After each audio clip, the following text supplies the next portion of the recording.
তেভাগাতে যারা যায় তাদের খুবই দুর্ভাগা অবস্থা।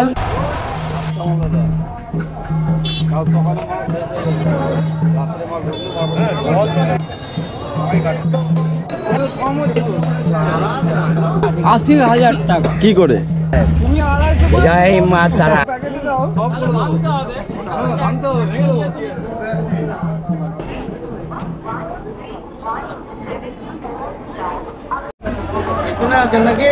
আমরা তেভাগা থেকে নামলাম রামপুরহাট স্টেশনে। তেভাগাতে যারা যায় তাদের খুবই দুর্ভাগা অবস্থা যা বুঝলাম, কারণ এখানে রিজার্ভেশন করেও কোনো লাভ নেই, কারণ জেনারেলের থেকেও খারাপ অবস্থা ভিতরে। প্রত্যেকটা মানুষ এত কষ্ট করে যাচ্ছে, মানে খুবই খারাপ অভিজ্ঞতা। বোলপুর শান্তিনিকেতন ঘুরে এখন আমরা চলে এসেছি রামপুরহাট।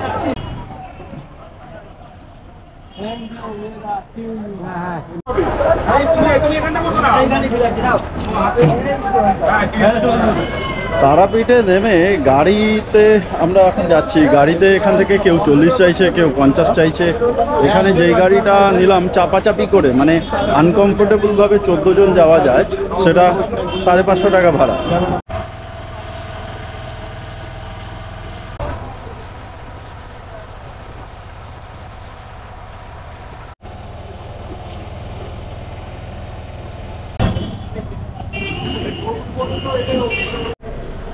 হোটেল রাজের 3 তলায় 22 নম্বর রুমে আমরা 5 জন থাকবো। এখানে 2টো বেড দেওয়া আছে, মানে যা দেখা যাচ্ছে 3+2 এরকম বেড করা আছে। এই পাশে বড় একটা টিভি দেওয়া আছে। এখানে একটা ছোট টেবিলের মতন করা আছে, 2টো চেয়ার দেওয়া আছে। এখানে আছে একটা ফ্যান। এই পাশে আয়না, 2টো র্যাক করা আছে, ওখানে ফোন বা কোনো কিছু রাখার জন্য। আর এখানে একটা টেবিলে 5 জনের জন্য 5টা গ্লাস। যারা গরমকালে এসি নিতে চাইবেন, এসি ওখানে আছে। আর এই দিকটা দেখি জানলা দিয়ে কি দেখা যায় বাইরে। জানলা দিয়ে ভিউটা এইরকম। একটা ওয়ার্ডরোব আছে, ভালো বেশ ওয়ার্ডরোবটা। এই যে এখানে এখানে জামা কাপড় রাখার জন্য হ্যাঙ্গার আছে। বাথরুমটা কেমন?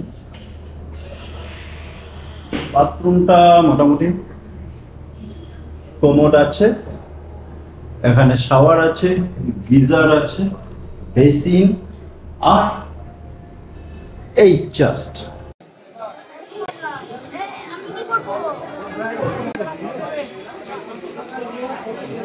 ইনি হচ্ছেন মিঠুনদা। আজকে ইনার হাত ধরেই আমরা পুজো করতে ঢুকছি। ইনি হচ্ছেন আমাদের তারাপীঠের আজকের পান্ডা, যিনি আমাদের পুজো করতে সাহায্য করবেন আজকে। আপনারা যোগাযোগ করে নিতে পারেন। ভালো থাকুন, সুস্থ থাকুন, মায়ের আশীর্বাদে মায়ের কাছে আসুন সকলে, মায়ের পুজো দিন। বাংলাদেশ সকলে সবসময় সুস্থ রাখুন, ভালো রাখুন, এই কামনা মায়ের কাছে করি। জয় মাতা, জয় গুরু বাংলা।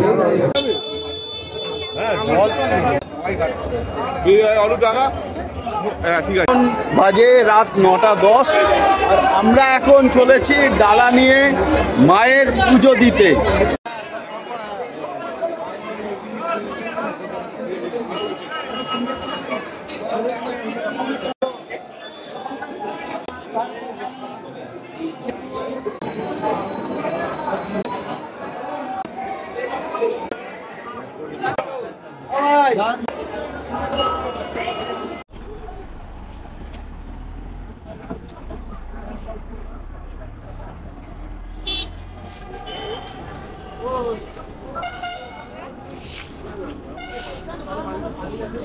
সকালবেলা মন্দিরে ভিড় শুরু হয়ে গেছে। লাইন, বিশাল বড় লাইন। কোথা দিয়ে কিভাবে লাইন গেছে এখানে বোঝা মুশকিল। আর লাইনটা শুরু হয়েছে পুরো পুকুরের ওপার থেকে। আর এখন সমস্ত জায়গায় এখন শেড করে দেওয়া আছে। ওই পুকুরের ওপার থেকে ঘুরে ওপর দিয়ে গিয়ে নিচে নেমে আবার এখান দিয়ে লাইনটা এদিক দিয়ে যাচ্ছে, এদিক দিয়ে লাইন যাচ্ছে, গিয়ে মানে লাইনের শেষ কোথায় সহজে বোঝা কিন্তু যায় না। এখন সকাল 8টার সময় আমরা মন্দির দর্শনে এসেছি। কাল রাতে পুজো হয়ে গেছে আমাদের, কিন্তু এখন মন্দির দর্শন করছি প্লাস পাশাপাশি মার্কেটটা ঘুরছি। আর এখান থেকে তো অবশ্যই কেনাকাটি করব, সেটা পেয়ারা হোক বা অন্যান্য জিনিস বাড়ির প্রিয়জনের জন্য বা প্রয়োজনে যদি কোনো কিছু কেনা থাকে এখান থেকে আমরা কেনাকাটি করব। আমরা নিলাম এই প্যারাটা, এটা 340 টাকা কেজি, খেতে ভালো ক্ষীরে। এটাও 340 টাকা কেজি, আর এটা হচ্ছে 220 টাকা কেজি চিনি ভর্তি। এখানে সবাই সব রকমের ব্যবসা করছেন, কেউ বেচছেন জবা ফুলের মালা, কেউ আবার আকন্দ ফুলের মালা, বেল, ধুতুরা ফুল, কেউ প্রদীপ, ধূপ, ধাগা, সমস্ত কিছু বিক্রি যেমন চলে প্রত্যেকটা তীর্থস্থান।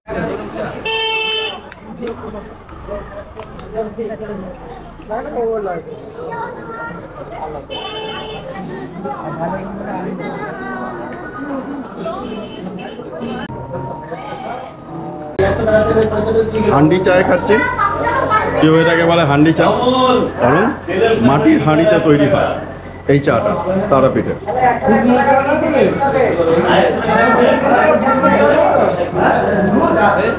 ভালো খেতে বেশ। শ্মশানের ভিতরের জায়গাটা, আর এখনকার শ্মশান আগের মতন তো নেই একেবারে, চারিদিকে বিল্ডিং হয়ে গেছে। বিল্ডিং বলতে এইখানে একটা বিশাল বড় মঞ্চ মতন করা হয়েছে, যেখানে বিভিন্ন ধরনের অনুষ্ঠান হয়, এমনকি ভান্ডারা যখন হয় তখন এখানেই কিন্তু সবাইকে খাওয়ানো হয়।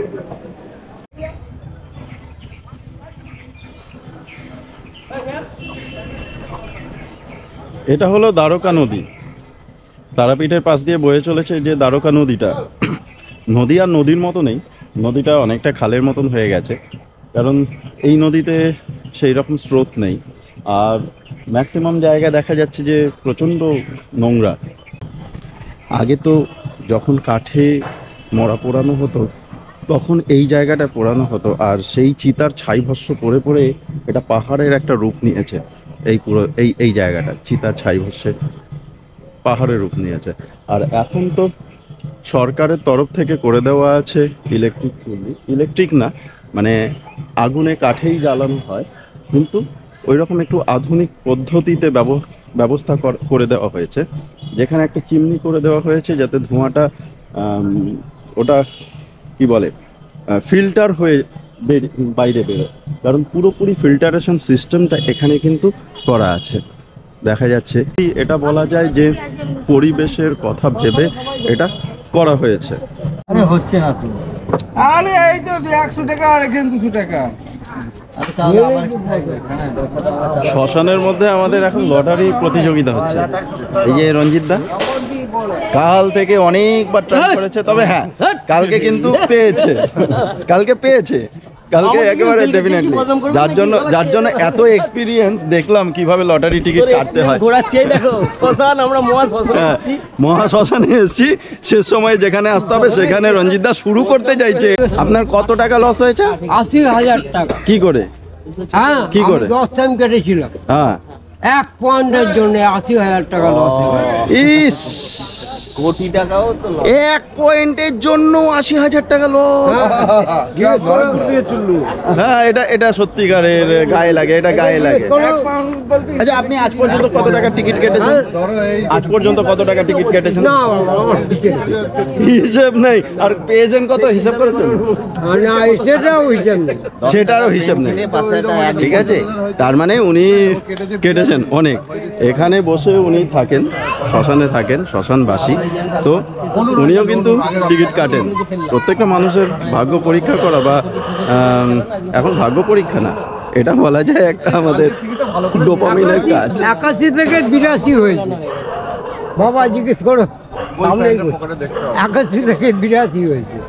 80,000 টাকা লস। ছিস, 80,000 টাকা loss, 80,000 টাকা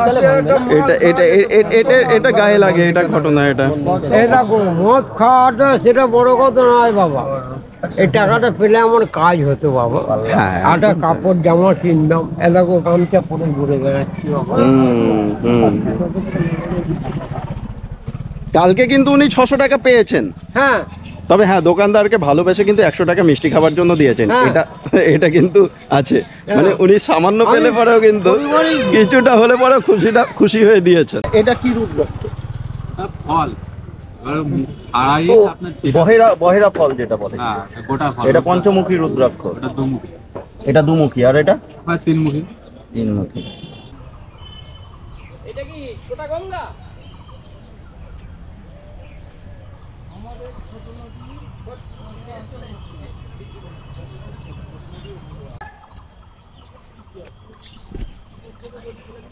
দ্বারকা নদী তারাপীঠের কাছ দিয়ে বয়ে গেছে, কিন্তু নদীর জল কিন্তু প্রচন্ড ময়লা।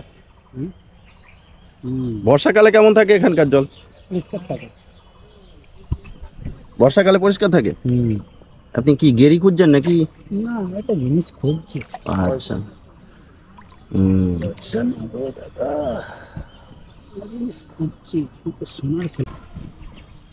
কবি বলেছিলেন, যেখানে পাইবে ছাই উড়াইয়া দেখো তাই, পাইলেও পাইতে পারো অমূল্য রত্ন।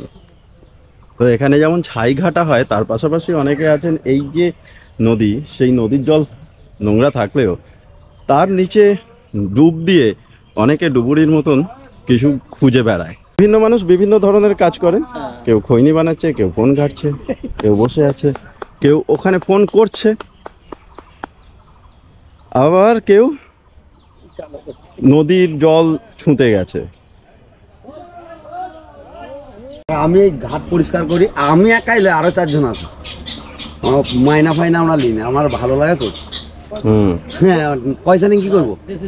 হ্যাঁ, যেটা খাবার সেটা দেয়। এই ধরেন আপনাদের সঙ্গে গল্প করছি, কাকা একটা চা খান, এই আমার চা হয়ে গেল। আপনারা 2টি মুড়ি খেয়েছেন, কাকু 2টি মুড়ি দেন, তাহলে আপনার ভাগতেই কিন্তু খেয়েছি, এক্সট্রা খেয়েছি না।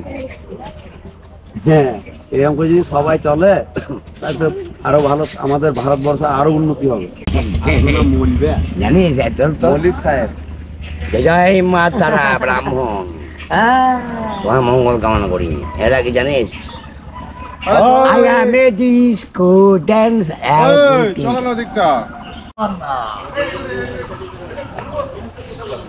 আমার বানা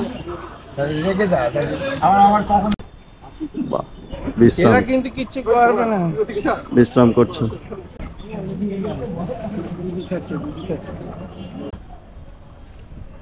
না, হনুমানগুলো খুব শান্ত এখানে, যা দেখলাম, ছবি তুললাম, কিছু বললো না। যদিও যে কোনো জীবজন্তু সহজে আমাদেরকে আমরা তাড়া করি না, অ্যাটাক করে না, কিন্তু উত্তপ্ত করলে পরে তো ওরা রাখবেই না। আজকে 11ই মার্চ 2024, আমরা তারা মায়ের ভোগের প্রসাদ খাবো। আজকে ভোগে এই সমস্ত জিনিসগুলো আজকে দেওয়া হয়েছে। প্রথমেই দেখিয়ে দিই, 2 থালা পোলাও, মাছের মাথা, আর তার পাশাপাশি সিম ভাজা, বেগুন ভাজা, আলু ভাজা, বিভিন্ন ধরনের ভাজা দিয়ে এই একটা প্রসাদ। পাশাপাশি আর একটা থালা, এখানে দেওয়া হয়েছে মাছ, এখানে ফুলকপির রোস্ট, এখানে আর একটা মাছ মিশালি তরকারি, তার পাশাপাশি হচ্ছে চাটনি, তার পাশাপাশি পায়েস।